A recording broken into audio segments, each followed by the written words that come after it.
Hey guys, and welcome to or back to the Paws in Pursuit podcast with your host, Summer Clark. So today we're going to be, who's we? Me and all my co-hosts, just me.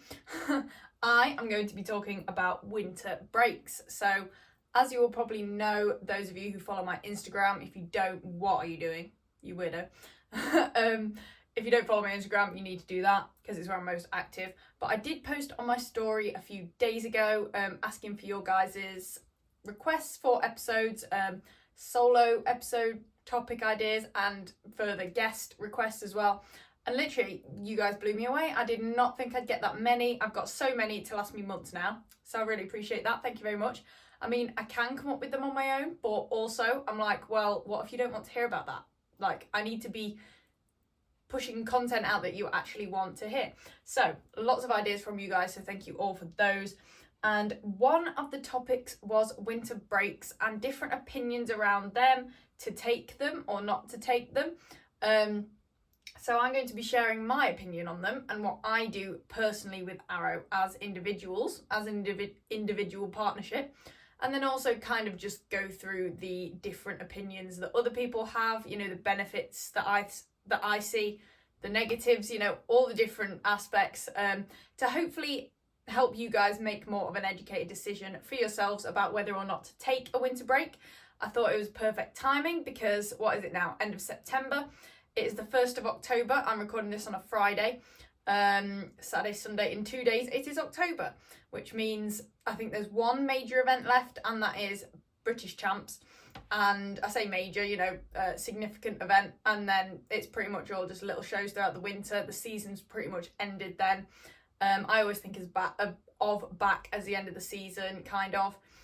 It's start of November, which is kind of late, I guess, to be finishing the season. But, you know, we're getting into October, the season's about to end. And if you're going to take a winter break, those of you who are doing so, then you're probably about to start. So just before that, I thought I'd get this episode out there, you know, early October, about a good time to cover this topic. But before we get into that, and with me talking about recording this on a Friday, I have a rather major life update for you all. I know you love the tea. I know you love my weekly recap. So here is this week's, or the week gone. So you're probably wondering, Summer, it's a Friday. Why are you not at college doing dog grooming? Well, I've decided that it's not for me. As most of you know, I've got a job as a social media executive with a company lately. I've done 3 weeks of it now and I love it. I love it so much. I think I'm made for it. It is brilliant. It comes naturally to me. I just love the lifestyle of it. Being at home with the dogs, that was a weird noise, wasn't it? But yeah. So, you know, there are other reasons, a few other reasons that we don't need to get into as to why I've decided not to continue.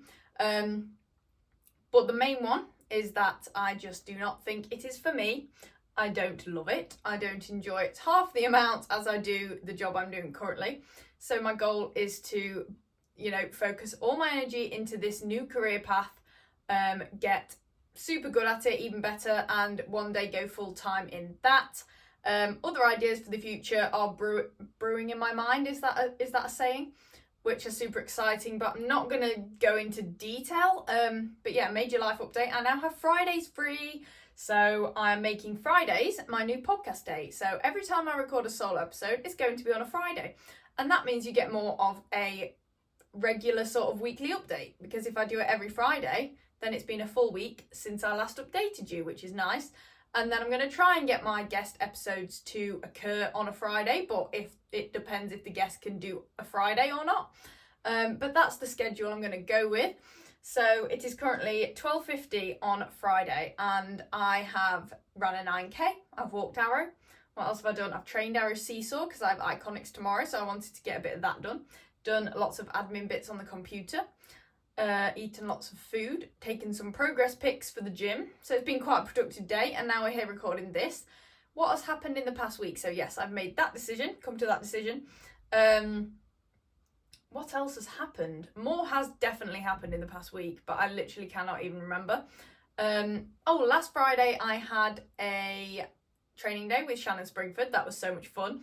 I came to the realisation that Arrow needs a shit ton of distance and skilly, tricky sort of training.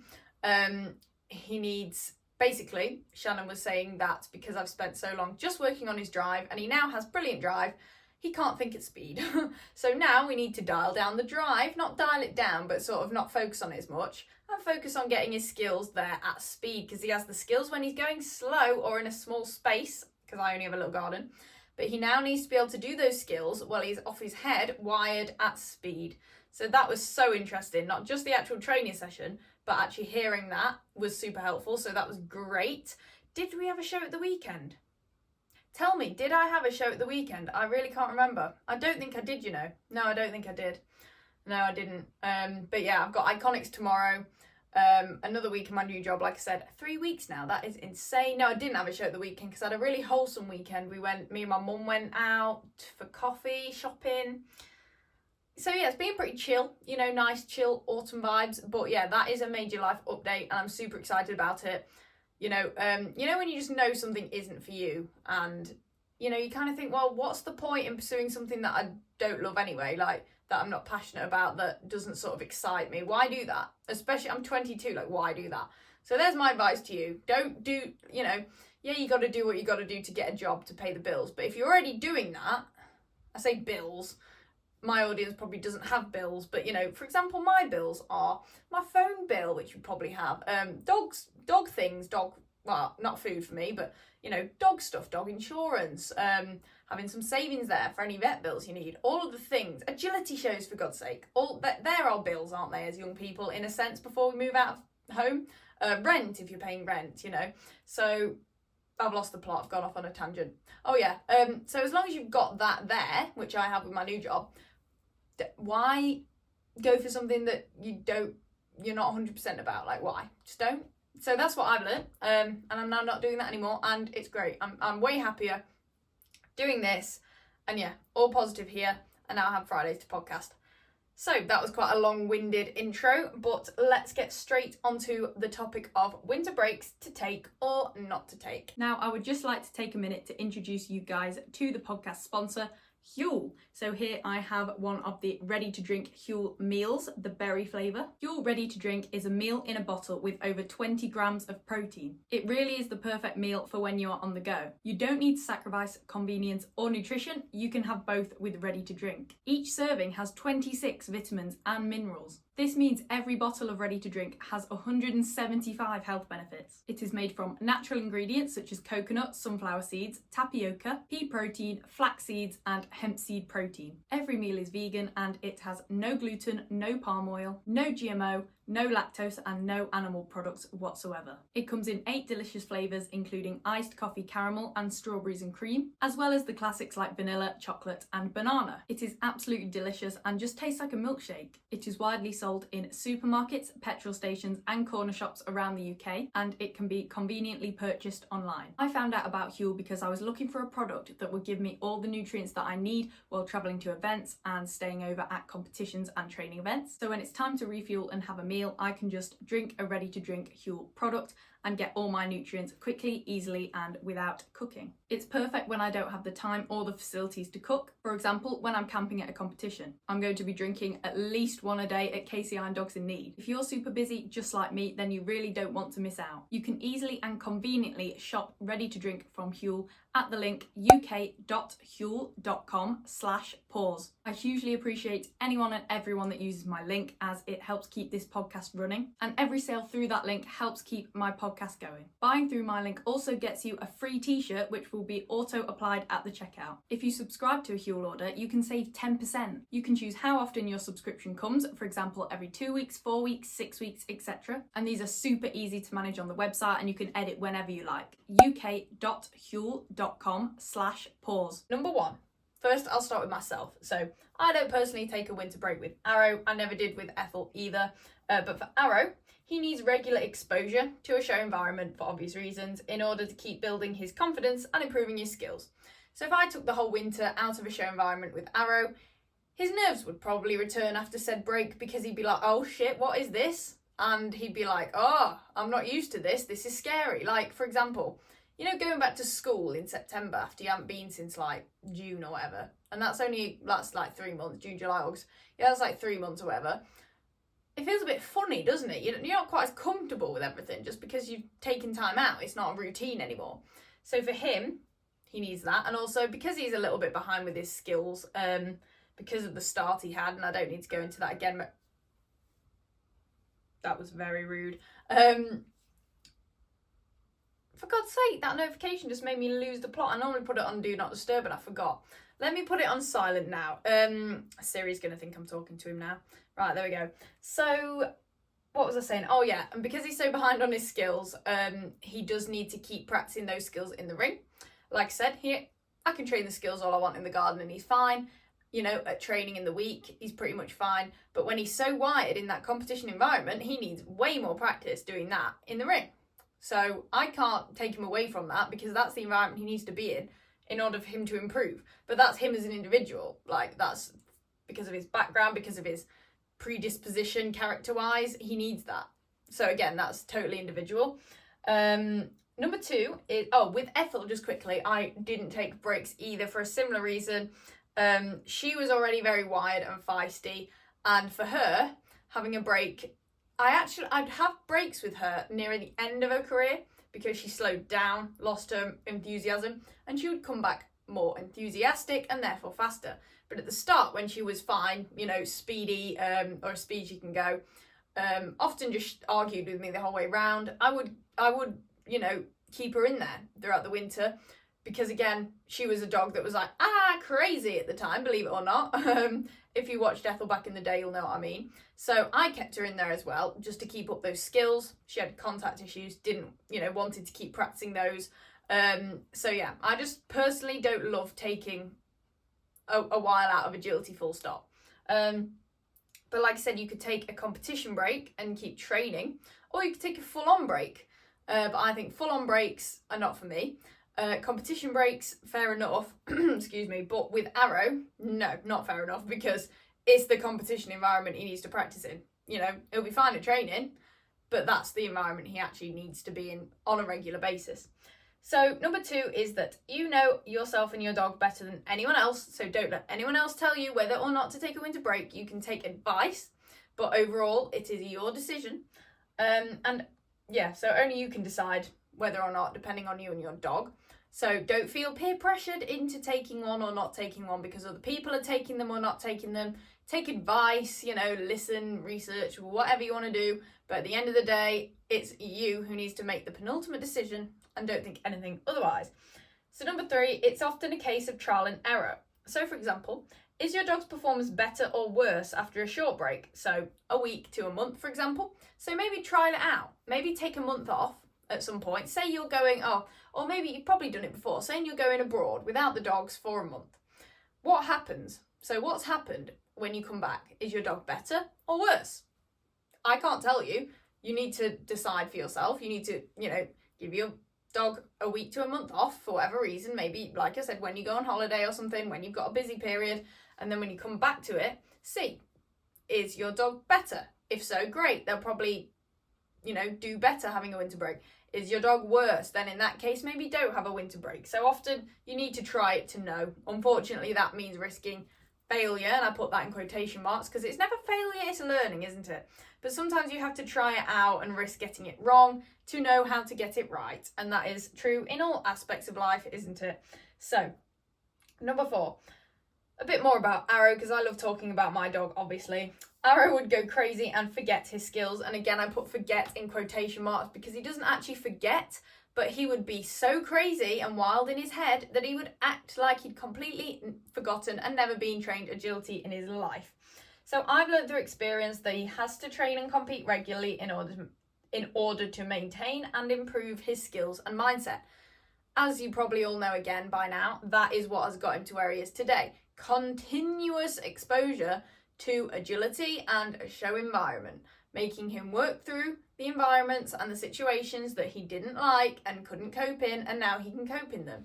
But for a dog like him, he needs that regularly. He needs a regular kind of exposure therapy, if you like. So again, I just learned that through trial and error. I've learned that works for him. So number 5 is many dogs will lose their mind after taking a break and return to their favourite game with a reckless approach. And this could result in injury. So think about it. If your dog is likely to come back absolutely insane after a while off, they could potentially hurt themselves because they're so happy to be back. They're running faster than usual. They're not thinking about where their body is on the course and around the equipment because, one, they're so excited, and two, especially if you haven't been keeping up your proprioceptive work throughout the break, which I'll come on to in a bit, and you need to keep up with all those basic foundations. But if you haven't, or even if you have, but your dog hasn't seen an equipment in a while, they may have just lost a bit of that muscle memory, if that makes sense, which can result in them maybe, misstepping or twisting differently or something, and that could result in injury. If your dog is throwing itself about the course in a very reckless fashion, then it could injure itself. So that's something to take into consideration.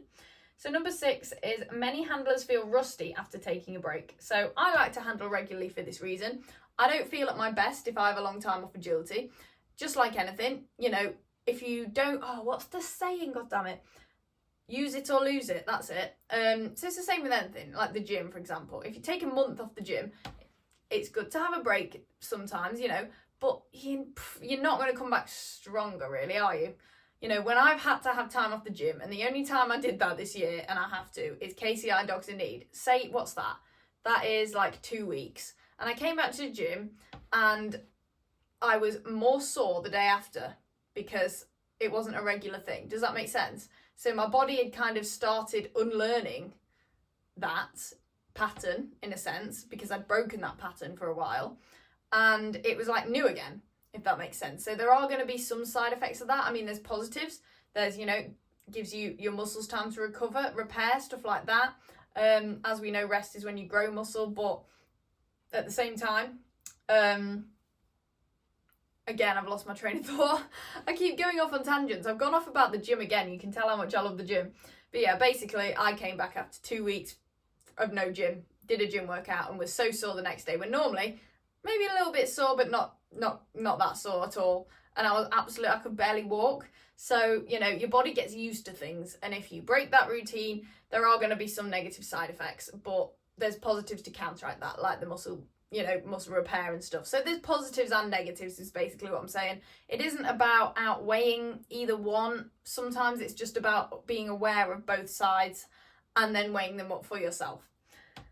Okay, so it often depends on what events you've got lined up for the start of the new year as well. So this is quite a big one. For example, you're more likely to need to train over winter if you're competing at the Team GB Open Showcase in February or Crufts in March, for example, than someone whose season doesn't start until May.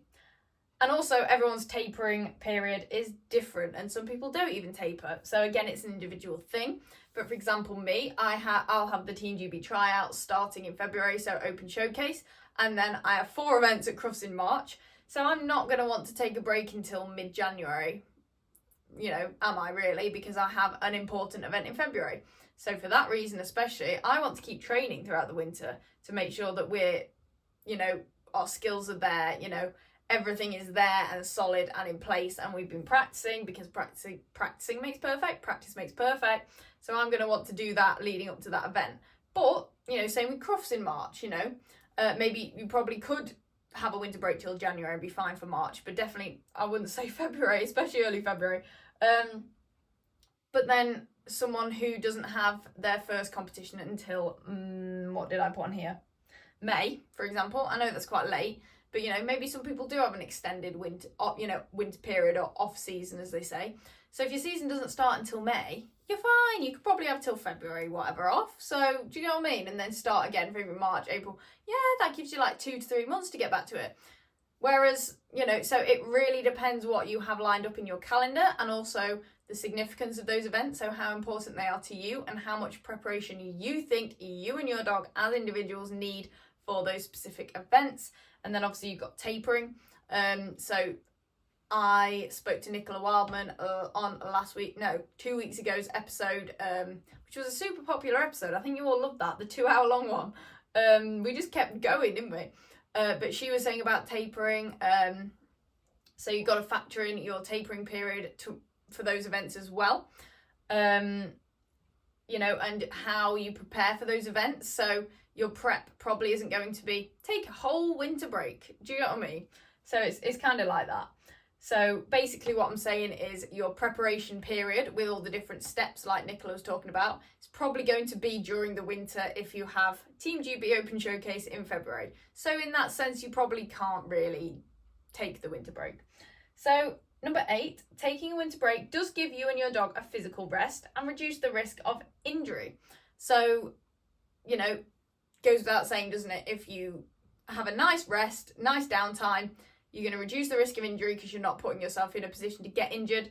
And it's also going to make sure you don't overwork your muscles, you don't overwork your joints, ligaments, tendons, all that. Giving them a rest means you are less likely to get injured, both for you and your dog.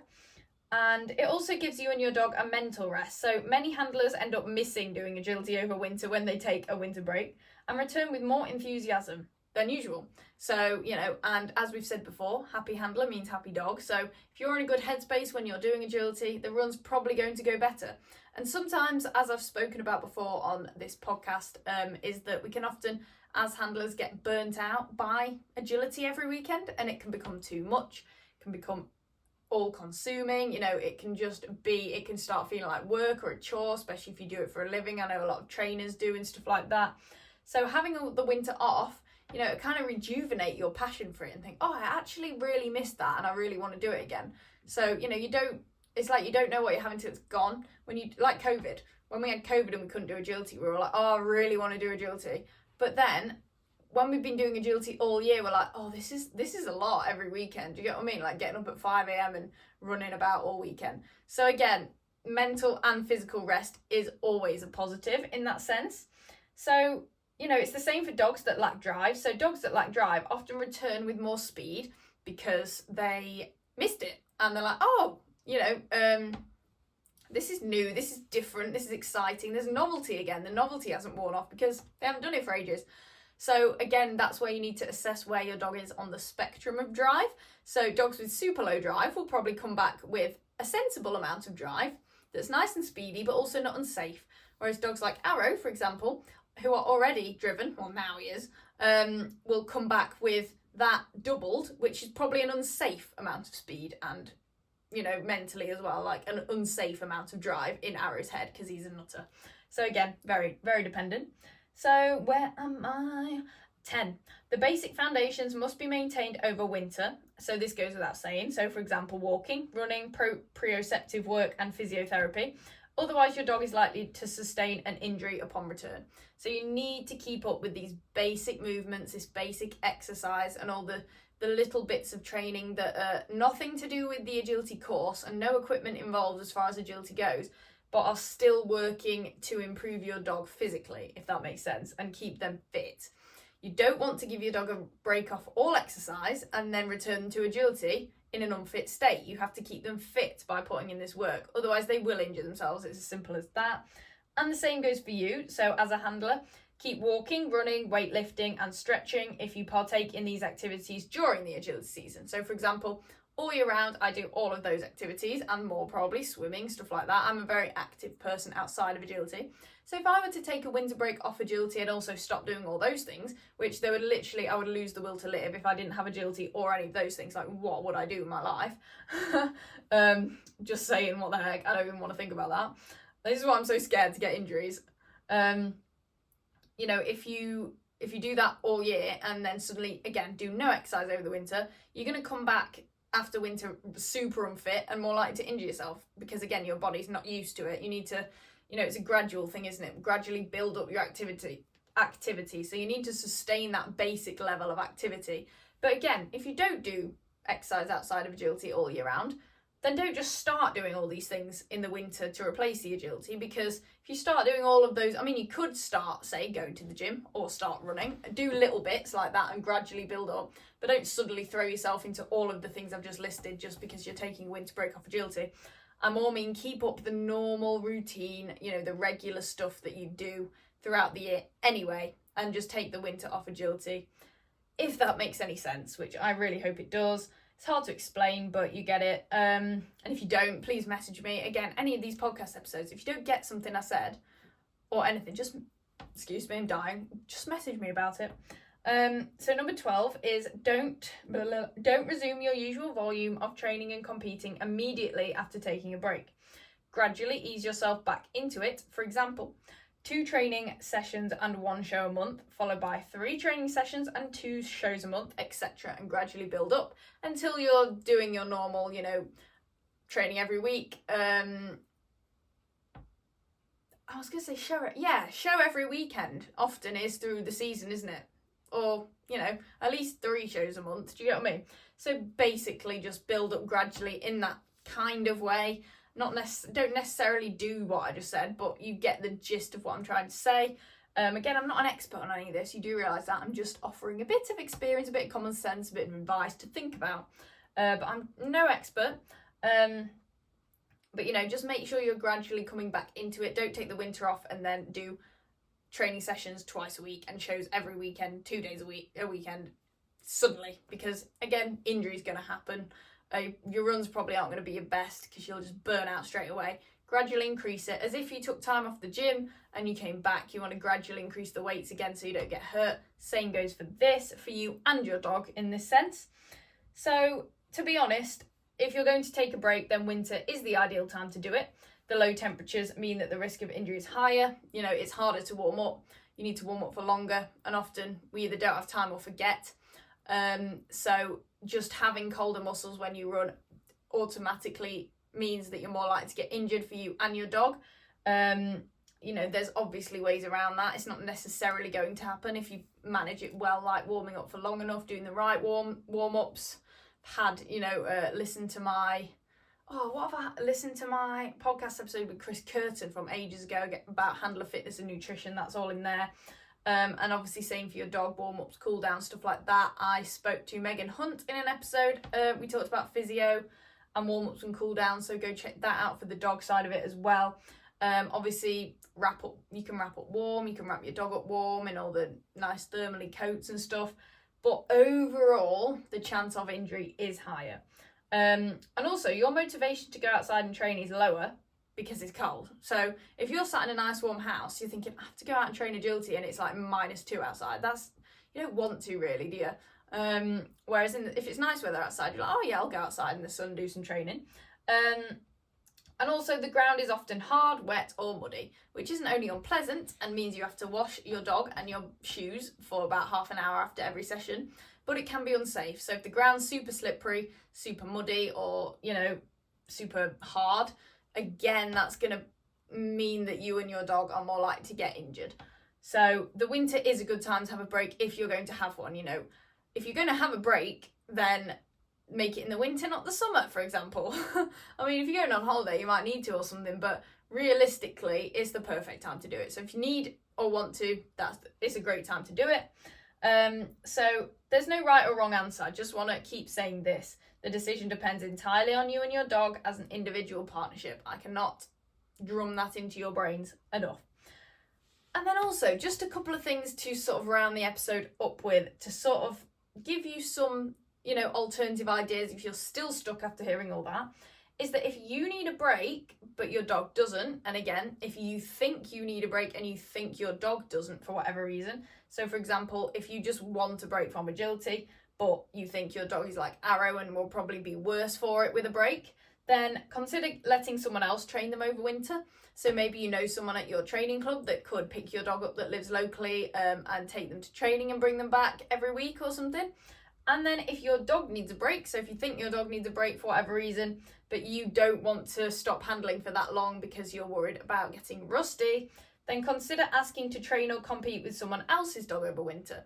So again, this is perfect for those of you who, like me, go to weekly group classes and have friends there, and even your trainer and stuff like that. If you have good relationships there, then you could always ask to run someone else to go along, and maybe even just have one run with someone else's dog. Or if someone has multiple dogs, so if your trainer has dogs that don't actually train in those classes, but they'd be willing to let you run them in those classes, they're just sat in the van, then they might let you whip them out and train them. And then obviously vice versa. So there are ways around it if you and your dog don't align in that sense. So again, one more time, I know I've said it a million times, but there's no right or wrong answer. they're just some of my insights, and that is all this podcast is, isn't it? It is my insights and experience. I'm not a professional in really anything, but it's just my experience, insights, observations, stuff like that. More, it's interesting to listen to someone's thoughts, isn't it? So that's all this podcast is. I like to think I'm mostly right, and that what I say makes sense. But yeah, they're just my sort of takes on the topic of winter breaks and the debate on whether or not to take them. But I hope you can come to a good conclusion. Like I said, if you have any more questions, do message me. And that is pretty much it. But before we leave, you know the drill. Follow me on all of the social media platforms. I'm on them so much, and they are here on the screen on YouTube and down below in the description on Apple Podcasts and Spotify. I always miss out the podcast on Apple Podcasts. Apple could mean anything. It could mean a fruit summer. Okay, so hoping you know what I mean, but still. And then also leave a rating or review on Apple Podcasts and Spotify if you're feeling generous, ideally 5 stars. That would be amazing. It helps keep the podcast running. I just bit my tongue. Another thing that helps keep the podcast running is if you use my Huel link. Skip back to the ad at the start of this episode to find out how you can do that and why and what's in it for you. Lots of goodness there. And that is pretty much it. So thank you all for listening once again, and I will see you at 8 p.m. next Wednesday on the dot as always. Have a great week, guys. Bye.